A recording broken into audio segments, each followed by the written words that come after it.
আসসালামু আলাইকুম। তোমরা যারা ভিডিওটি দেখছো তোমাদের বলবো ভিডিওটি দেখতে থাকো, ইনশাল্লাহ ভিডিওটি কাজে লাগবে। কারণ কথা বলে কিভাবে কারো মন জয় করা যায়, শুরু থেকে দেখতে থাকো, ইনশাল্লাহ ভালো লাগবে। কারণ কথা বলে খুব সহজে মানুষের মন জয় করা যায়। কিভাবে? এক নম্বর হচ্ছে গিয়ে ধরো, তুমি যখন কারোর সাথে কথা বলবে অবশ্যই তার কথাগুলো মন দিয়ে শুনতে হবে। নাম্বার দুই, যখন কারোর সাথে কথা বলবে অবশ্যই তার চোখে চোখ রেখে কথা বলতে হবে।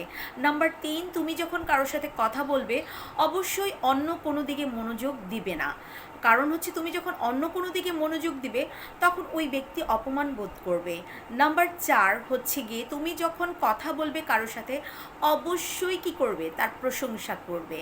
নাম্বার পাঁচ, তুমি যখন কারোর সাথে কথা বলবে অবশ্যই মনে রাখতে হবে, তোমার মুখে অবশ্যই সুন্দর একটা হাসি রাখতে হবে।